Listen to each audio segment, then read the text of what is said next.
Welcome to RPGamer review of Trail in the Sky first chapter.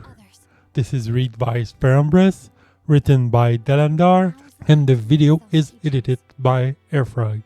The heart of conversation is often ignored in video games. NPC repeat the same dialogue, either hint or the next quest, or a quick line about current event.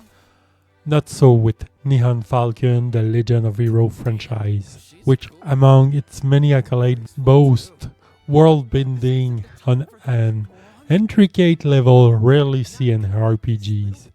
The sheer depth of world building, with how every bit of plot progression lead to every NPC having something to say, it's staggering.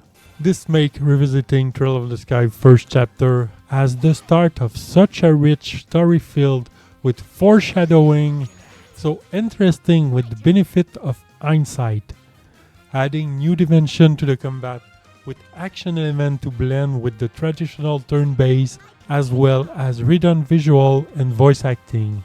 All reminiscent of the newer Legend of Heroes titles brought new depth into the start of Neon Falcon story franchise. Estelle Bright is the excitable and driven daughter of Cassius Bright, a senior bracer at the local guild and the secluded village of Roland. Bracers are effectively mercenaries with a heart of gold that help those in need for a modest reward. One day, Cassius brings home an injured young boy around Estelle's age named Joshua and tells her that Joshua's going to be living with them. Flash forward 5 years and Estelle and Joshua are planning on taking an exam to become junior bracers. During this time, Cassius is called away after a mysterious, ominous letter arrives. This gives Estelle and Joshua a good excuse to go off themselves and gain experience on their quest to become senior bracer, which involve gaining recommendation from the 5 regional bracer branches around the kingdom of Liberal. Said adventure involve exploring the region, helping and befriend the locals, and frequently finding themselves in the middle of nefarious plots. There are times where the pace of the journey give Trail of the Sky first chapter a laid-back and thoughtful attitude that stretches to the point of tedium. There are overarching quests to each of the region, which begin with an almost vacation-like start before a lengthy period of getting to know the features and characters of the area. After which come the reveal of the local scheme that need to be thwarted. The frequent switching between a snail pace and urgent action will encourage some players to simply skip side quests or talking with town people in order to find the next thrilling moment. Doing so will be a disservice as the plot point grow and gain considerable depth organically. If slowly from experience that the world building surrounding Estelle and Joshua journey, although by the end of Trail of the Sky first chapter there are more questions than answers to the inner working of many characters, both ally and villain. Even from the seemingly humble beginnings, the story truly pay off in exciting and interesting way.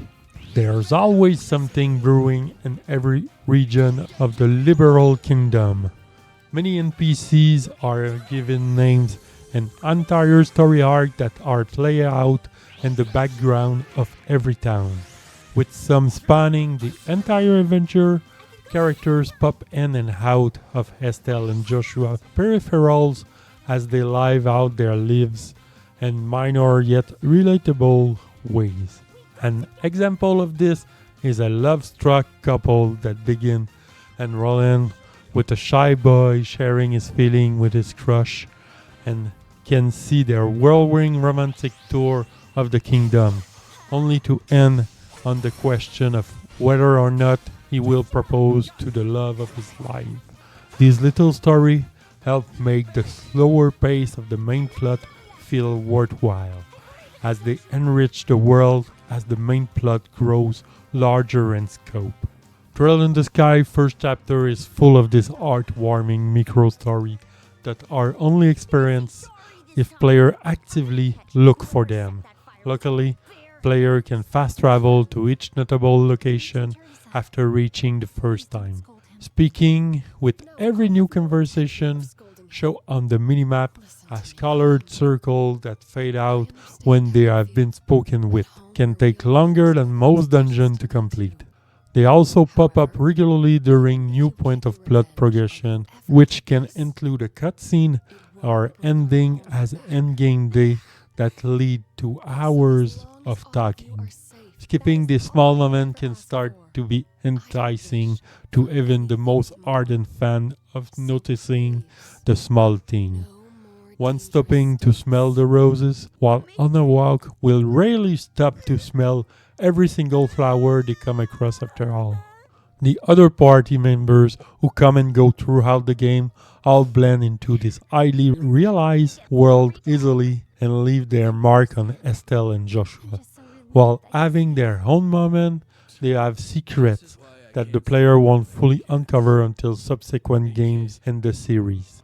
Learning everyone's quirk and eccentricities feel natural and yet still pack surprises as the others learn to trust Estelle and Joshua more and open up to share their personality and past. Even if some part can be a bit telegraphed ahead of time, the layers for character and storytelling run very deep as everything is connected through masterful level of foreshadowing that make every conversation a potential drop in the ocean that cascade into a later emotional tsunami.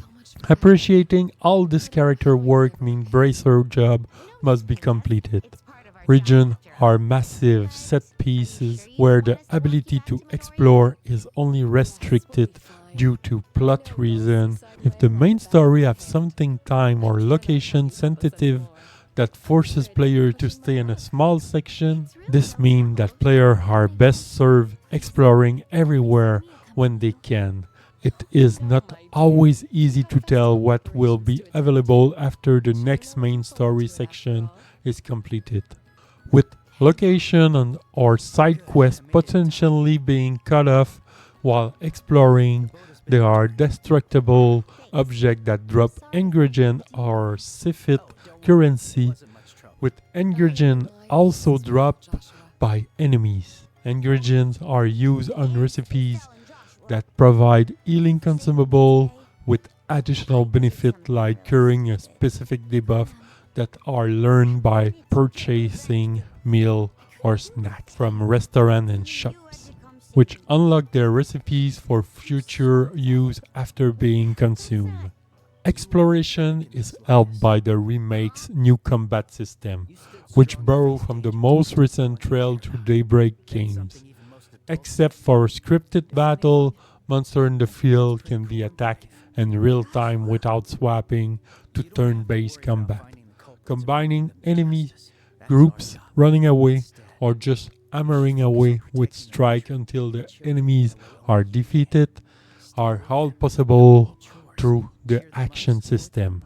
Fighting this way does typically take longer against most foes as attacks are less powerful compared to the turn-based system. However, fighting long enough to stun the enemy is worthwhile because swapping to turn-based combat when an enemy is stunned lead to an immediate advantage in combat, including a free follow-up attack.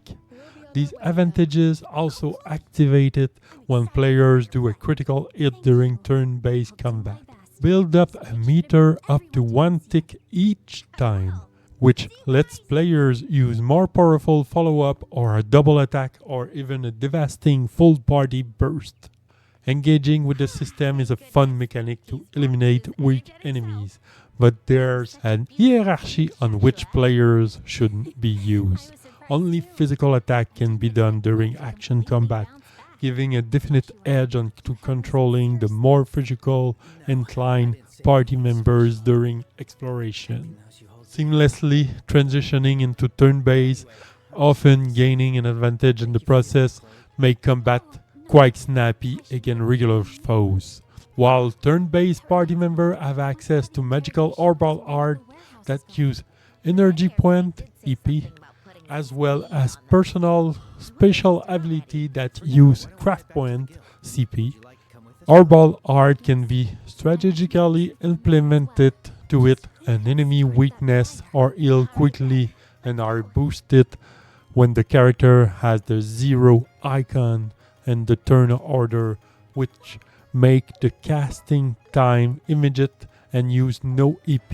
Special ability can be damage dealing, buff, debuff, and when CP is over 100 up to a max of 200, a flashy finishing move known as S-Craft can be used that drain all remaining CP. Energy point can be regained from item or resting, while craft point build while engaging with the enemy. The special icon show and the turn order help shake up routine and combat as a well-timed critical hit, as shown by an exclamation point or a 0 can shift strategies, creating a sense of excitement and defeating enemies that persist throughout the game. Orbal hearts can be customized to fit every character however players choose, with a few exceptions of party members needing to equip a particular element into certain slot on the armament device that determines their heart. Anyone can equip the quartz that unlock arts. Even a basic attack 1 quartz that boosts physical damage also give 1 point in fire, which is enough to unlock the base fire strike spell. The more powerful the spell, the greater the variety of level of quartz that needs to be equipped for it to be available. In addition to granting access to art, quartz can boost attributes, cause enemies to more likely avoid party members, or otherwise affect their role in combat and way beyond accessing different spells.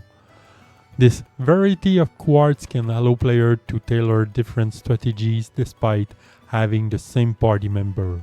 Little details and the visuals show the care and love Neon Falcom developer has for these intricate stories. Cutscenes are directly beautiful to capture the essence of these characters. Humorous moments are punctuated with cartoonish white circle, spiral, or symbol that replace the eyes, and a way of reminiscence of the special 2D character portraits, but are added here as an appreciative flair to the 3D models. Important scene and many NPCs introduction are fully voiced with high level of passion and quality coming through to add a new layer to the high quality character work.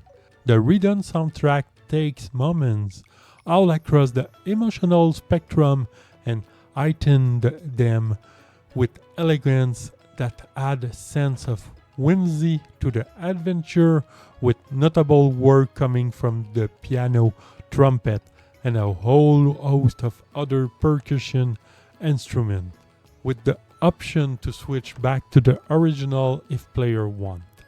Thrill in the Sky First Chapter is a wonderful remake where it is easy to see how much the team care about the story and characters. Little touches in the revamped visual and voice work add a vibrancy to the adventure that is much appreciated. This vibrancy loses some luster with an uneven pacing that highlight far too many meandering moments as the beat of every life, though it does build to just as many unforgettable crescendos of incredible storytelling. The hybrid action system combined with the orbal art system add a variety to combat that make it enjoyable throughout. Altogether, the best and worst of deep world building are in full display and make for a delightful re-entry into these long-running franchises. RPGamer gives Thrill in the Sky First Chapter 4 out of 5. For more detail, hit up the link in the description below. For more video content, subscribe to the channel. Follow us on Twitch for daily stream of your favorite RPGs. Join on the discussion at rpgamer.com on Discord. And for the latest in RPG news, head over to rpgamer.com.